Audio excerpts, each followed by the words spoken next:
હવે પ્રસ્તુત છે વિધાનસભાની આજની કાર્યવાહીની સમીક્ષા, જેના લેખક છે નિલેશ રાઠોડ. વિધાનસભામાં આજે શુક્રવારે પરંપરા પ્રમાણે સવારની બેઠક હતી. સવારે 9 વાગ્યાથી બપોરે 1:45 વાગ્યા સુધી ગૃહની કામગીરી હાથ ધરાઈ હતી. પ્રથમ કલાક પ્રશ્નોત્તરીનો હતો અને ત્યારબાદ પંચાયત, ગ્રામ ગૃહ નિર્માણ અને ગ્રામ વિકાસ વિભાગ તથા વિજ્ઞાન અને ટેકનોલોજી વિભાગની વર્ષ 2025-26ની બજેટની માંગણીનો વિષય છવાયેલો રહ્યો હતો. આશરે પોણા કલાકની ચર્ચા બાદ આ બંને વિભાગોની માંગણીઓ બહુમતીથી પસાર કરાઈ હતી. રાજ્યકક્ષાના મંત્રી પ્રફુલ્લ પાનસેરિયાએ વિજ્ઞાન અને ટેકનોલોજી વિભાગની ચર્ચાના જવાબમાં જણાવ્યું હતું કે આ વિભાગનું વર્ષ 2025-26નું બજેટ 2,534 કરોડ 83 લાખનું છે. અમદાવાદની સાયન્સ સિટી ખાતે એન્જિનિયરિંગ માર્વેલ્સ નામકની નવી ગેલેરી 5 કરોડમાં સ્થાપવાનું આયોજન છે. પાટણ, ભુજ, રાજકોટ અને ભાવનગર ખાતે પ્રાદેશિક સાયન્સ સેન્ટરો અત્યાર સુધી શરૂ કરાયા છે અને હવે વડોદરા, જામનગર, જૂનાગઢ અને સુરત એમ 4 જિલ્લામાં વધુ 4 પ્રાદેશિક સેન્ટરો 100 કરોડ રૂપિયાના ખર્ચે સ્થાપવાનું તથા 23 જિલ્લાઓમાં 20 કરોડના ખર્ચે જિલ્લા સાયન્સ સેન્ટરો શરૂ કરવાનું સરકારનું આયોજન છે. તેમણે 2022થી 2027 સુધીની આઈટી પોલિસી હેઠળ, સેમી કન્ડક્ટર પોલિસી હેઠળ 2022થી 2028 સુધીની ઇલેક્ટ્રોનિક્સ પોલિસી હેઠળ તેમજ 2022થી 2027 સુધીના સમયગાળાની બાયોટેકનોલોજી પોલિસી હેઠળ રાજ્યમાં થયેલી કામગીરી તેમજ આવેલા મૂડીરોકાણની વિસ્તૃત વિગતો પણ આપી હતી. તેમણે જણાવ્યું હતું કે રાજ્યના વિજ્ઞાન અને પ્રૌદ્યોગિકી વિભાગ દ્વારા સ્ટેટ લેડ મોડલ હેઠળ ભારત નેટના બીજા તબક્કા અંતર્ગત રાજ્યની 8,000થી વધુ ગ્રામ પંચાયતોને હાઈ સ્પીડ ઇન્ટરનેટ કનેક્ટિવિટીથી જોડવામાં આવી છે. નાણાકીય વર્ષ 2025-26ના બજેટમાં નવી બાબત તરીકે ગુજરાત આદિવાસી વસ્તીના સંદર્ભ જીનોમ ડેટાબેઝનું નિર્માણના પ્રોજેક્ટ માટે 4 કરોડ રૂપિયાની જોગવાઈ કરવામાં આવી છે. આ અભ્યાસ આનુવંશિક રોગોને વધુ સારી રીતે સમજવા અને ગુજરાત આદિજાતિ વસ્તી માટે સંદર્ભ જીનોમ ડેટાબેઝ બનાવવામાં મદદ કરશે.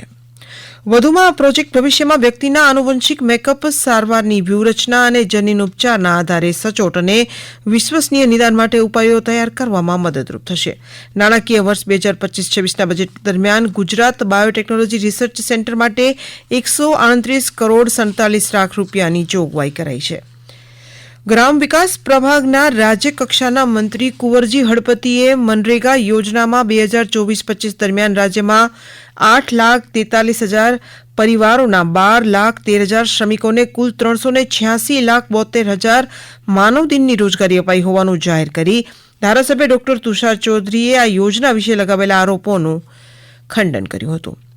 જોકે તેમણે યોજનાના બાકી ચૂકવણી વહેલી તકે આપવાની હૈયાધારણા ઉચ્ચારી હતી. મંત્રીએ પ્રધાનમંત્રી ગ્રામીણ આવાસ યોજના હેઠળ તથા પ્રધાનમંત્રી આદિજાતિ ન્યાય મહાઅભિયાન મિશન હેઠળ જમીન વિહોણા આદિજાતિ પરિવારોને પ્લોટ માટે 1 લાખ રૂપિયા સુધીની સહાય આપવા નવા બજેટમાં 30 કરોડ રૂપિયાની જોગવાઈ થઈ હોવાનું પણ જાહેર કર્યું હતું. જ્યારે પંચાયત વિભાગની માંગણીઓ ઉપરની ચર્ચાના જવાબમાં રાજ્યકક્ષાના મંત્રી બચુભાઈ ખાબડે જાહેર કર્યું હતું કે રાજ્યમાં મોટા ગામો, શહેરી સત્તામંડળોની આસપાસના ગામો, તાલુકા મથક આસપાસના ગામો તેમજ 10,000થી વધુ વસ્તીના વાળા ગામોને સાંકળીને ક્લસ્ટર બનાવીને આવા ગામોને શહેરોની માફક સુવિધા આપવા માટે નવા બજેટમાં 100 કરોડ રૂપિયાની નવી જોગવાઈ કરવામાં આવી છે. તદુપરાંત તેમણે રાજ્યમાં ઘન કચરાના નિકાલ માટે ડોર ટુ ડોર કચરાના એકત્રીકરણ કરવાની પણ જાહેરાત કરી હતી. આ બધા વિભાગોની માંગણીઓ ઉપરની સંયુક્ત ચર્ચાની શરૂઆત વિરોધ પક્ષ કોંગ્રેસના ખેડબ્રહ્માના ધારાસભ્ય ડોક્ટર તુષાર ચૌધરીએ કરી હતી. તેમણે કહ્યું હતું કે હું કેન્દ્રમાં યુપીએ શાસનમાં ગ્રામ વિકાસ મંત્રી હતો ત્યારે ગ્રામીણ ક્ષેત્રે વર્ષમાં 100 દિવસ રોજગારી માટે મનરેગા કાયદો લાવવામાં આવ્યો હતો. એટલે મને ખબર છે કે રોજગાર ગેરંટીના કાયદા હેઠળ વધુમાં વધુ 15 દિવસમાં કામદારોને પેમેન્ટ ચૂકવવું પડે. મહેમદાબાદના ભાજપના ધારાસભ્ય એવા પૂર્વ મંત્રી અર્જુનસિંહ ચૌહાણે જણાવ્યું હતું કે સામાન્ય માણસને તેના ઘરનું સપનું સાકાર કરવાની કામગીરીને આ સરકારે સંકલ્પ તરીકે સ્વીકારી છે. ગામડાઓમાં 2016થી પાકું મકાન આપવાની યોજનાઓ શરૂ કરાઈ હતી અને લક્ષ્યાંક પ્રમાણે 2023 સુધીમાં 6 લાખથી વધુ આવાસોનું નિર્માણ કરાયું છે. એમણે પાકા મકાનના બાંધકામ માટે યુનિટ દીઠ 1,20,000 રૂપિયા, તેમાં શૌચાલય બાંધવા 12,000 રૂપિયા, મનરેગાના કામ પેટે 25,000 રૂપિયા તેમજ નિયત સમય કરતાં વહેલું કામ પાર પડે તો તેનો પુરસ્કાર અપાતો હોવાનું જણાવી આ આવાસ યોજના માટે સરકારનો આભાર માન્યો હતો. ભુજના ભાજપના ધારાસભ્ય અનિરુદ્ધ દવેએ ચિલ્ડ્રન યુનિવર્સિટી દ્વારા ઉત્તમ કક્ષાના માનવીના નિર્માણનું કાર્ય થતું હોવાનું જણાવી નેશનલ ફોરેન્સિક સાયન્સ યુનિવર્સિટીની કામગીરીની પણ પ્રશંસા કરી હતી. તો દિયોદરના ભાજપના ધારાસભ્ય કેશાજી ચૌહાણે એવી રજૂઆત કરી હતી કે ગામડાઓમાં ગ્રામ પંચાયત, તાલુકા પંચાયત અને જિલ્લા પંચાયત એમ 3 સ્તરની પંચાયત રાજ વ્યવસ્થા અમલમાં છે અને આ થકી ગામડાઓમાં સર્વાંગી વિકાસ થઈ રહ્યો છે. આત્મા ગામડાનો અને સુવિધા શહેરની એ લક્ષ્ય સાથે કામ કરી રહેલી આ સરકારના શાસનમાં ગામડા સમૃદ્ધ બન્યા છે અને શિક્ષણ ક્ષેત્રે અભૂતપૂર્વ કામગીરી થઈ છે. ધોળકાના ભાજપના ધારાસભ્ય કિરીટસિંહ ડાભીએ ધોળકા તાલુકામાં સ્વચ્છ ભારત મિશનની યોજના થકી 562 લાખના ખર્ચે 4686 વ્યક્તિગત શૌચાલયો તથા 131 લાખ રૂપિયાના ખર્ચે 65 સામૂહિક શૌચાલયો બાંધવા બદલ સરકારનો આભાર માન્યો હતો.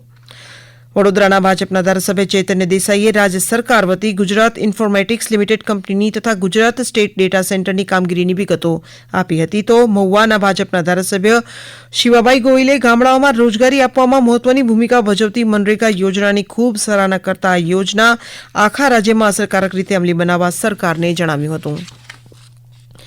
મણિનગરના ભાજપના ધારાસભ્ય અમૂલ ભટ્ટ વિજ્ઞાન અને ટેકનોલોજી વિભાગ દ્વારા બાયોટેકનોલોજી પોલિસી, ડ્રોન પોલિસી તથા સેમી કંડક્ટર પોલિસી હેઠળ થયેલા કામગીરીની વિસ્તૃત વિગતો આપી હતી. તો બોટાદના આમ આદમી પાર્ટીના ધારાસભ્ય ઉમેશ મકવાણાએ શહેરી વિકાસની તુલનાએ ગ્રામીણ વિકાસ પ્રત્યે ભેદભાવ રખાતો હોવાનો આક્ષેપ કરી સરપંચનો પગાર 25,000 કરવા તથા ગ્રામ પંચાયતનો 50 લાખની મર્યાદામાં કામ કરવાની સત્તા આપવા રજૂઆત કરી હતી. જ્યારે હાલોલના ભાજપના ધારાસભ્ય જયદ્રથસિંહ પરમારે એવું જણાવ્યું હતું કે આદિવાસી ક્ષેત્રોની પંચાયતોને વધુ અધિકાર આપવાના ભાગરૂપે રાજ્યે 1998માં પૈસાનો કાયદો પસાર કર્યો હતો, જે 17મી જાન્યુઆરી 2017થી રાજ્યમાં અમલ આવ્યા બાદ આદિજાતિ ક્ષેત્રોની પંચાયતોને વધુ આવક પ્રાપ્ત થવાથી લોકોપયોગી કાર્યો કરવામાં આવી પંચાયતોને વધુ અનુકૂળતા રહી છે.